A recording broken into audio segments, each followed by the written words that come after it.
This is Valley News Live at 6. A Roseau, Minnesota man is facing several charges after authorities say he hit a woman, tried to strangle her, then threatened to shoot her. Court documents say deputies were sent to the Roseau home Sunday night after a 911 call about a man with a loaded gun. Deputies got the accused, 41-year-old Nathan Brovold, to come out of the house. They found the gun in the waistband of his pants with one round in the chamber. Authorities say he appeared intoxicated.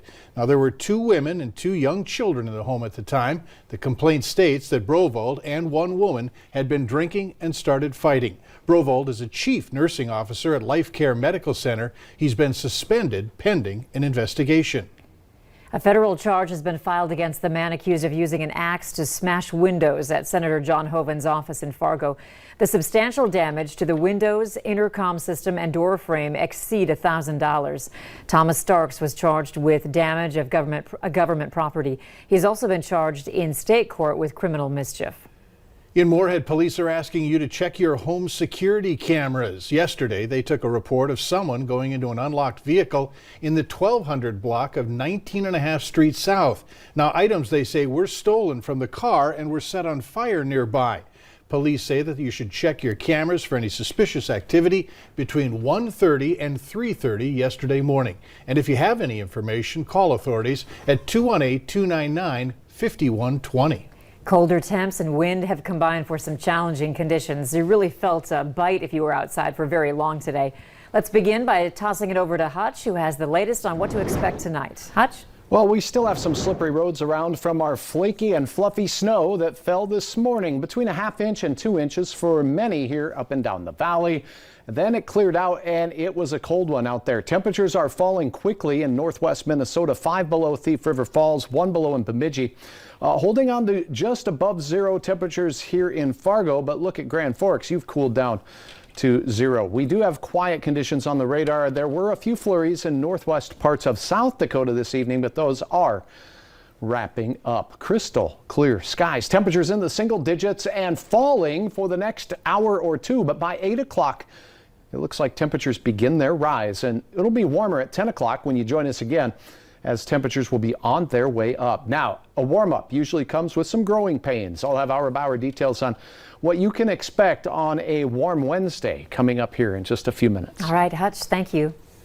Kids went to schools across Fargo today for the first all-district in-person learning in a while. Despite the excitement, questions remain about what the district is doing to keep students, staff, and their families safe. Valley News Team's Callie Hubbard joins us now live in North Fargo to explain. Callie? Mike, I'm standing right in front of Ben Franklin Middle School, where several students told me that they couldn't wait to go back to the classroom today. Now, all schools in the district, elementary, middle, and high schools, will be going back to in-person learning.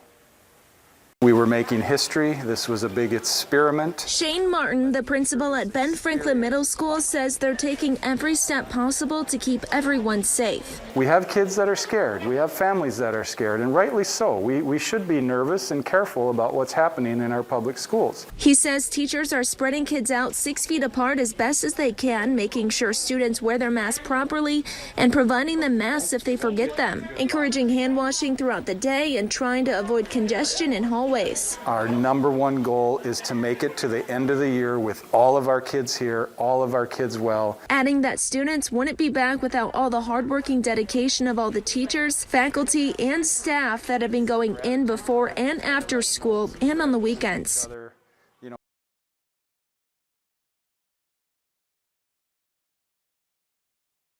Week, as of January 14th, 11 students and 3 staff tested positive for COVID-19 in the district. Now, as of January 8th, those 14 students and 5 tested positive. Now, we're going to be following results. Each week, we'll pass along the latest numbers reported by the North Dakota Department of Health. Today, in Cass County, there are 180 active cases between the ages of 6 and 19. Reporting live in North Fargo, Callie Hubbard, Valley News Live. All right, thank you, Callie. A new COVID-19 vaccination center will open its doors tomorrow. This new center will be in the former Gordman's building. Sanford will be administering vaccines at this site starting tomorrow. They plan on finishing their employees and people in Phase 1B. Essentia and Cass County will have booths set up there in the next few weeks. You will have to make an appointment. And as schools started in-person learning today, Sanford's vice president says he's not worried about spiking cases. Perhaps expect a mild increase in the number of cases. I don't expect a big increase in translating into a large number of hospitalizations. So, our positivity rate down in the community and the state has come down, and of course the schools will take the appropriate actions on social distancing and masking. Sanford is anticipating about 1,300 to 1,400 more doses coming to them. The hospital currently has a 70% acceptance rate for staff vaccinations. This is encouraged and not required or mandated. So far in North Dakota, over 61,000 people have been vaccinated. If you're a Minnesotan eligible for the COVID-19 vaccine, you could be waiting a long time. The health department says without more supply from the federal government, it could take 4.5 months to vaccine everyone. In assessing Minnesota's vaccine distribution, Dr. Michael Osterholm with the University of Minnesota says the Department of Health is doing its best with a tough situation. We're seeing a much more efficient system. I expect that to only get better with time. My big concern remains the fact that we're not going to have enough vaccine for the need. The doctor thinks that we can at least count on there being enough to give every Minnesotan who's already gotten a shot their second one. The Pfizer and Moderna vaccines aren't interchangeable, which means you need to stick with the same brand for both doses. And there may be flu-like side effects for a short period. Eligible Minnesotans can now set up an appointment by phone or online, and information can now be found on our website for this at valleynewslive.com in the Vaccine Pilot Program story. As the COVID-19 vaccine rollout continues to be strong across North Dakota, the House Human Services Committee is hearing debate on bills that would make it impossible to refuse service to people because they haven't been vaccinated. Those in support of one such bill say they want to see it passed in order to prevent vaccines from being mandated in the state. In order for you to get on a plane, in order for you to go to a movie, in order for you to even just enjoy everyday aspects of life, you have to show up with a card. Otherwise, they discount you and tell you to stay home.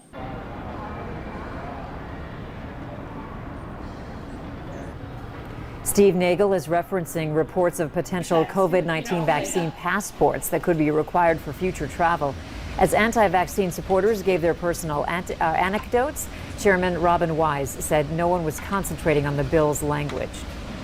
I appreciate the comments, but this bill the debate has drifted way off the mark here on what this bill is about, and it's unfortunate.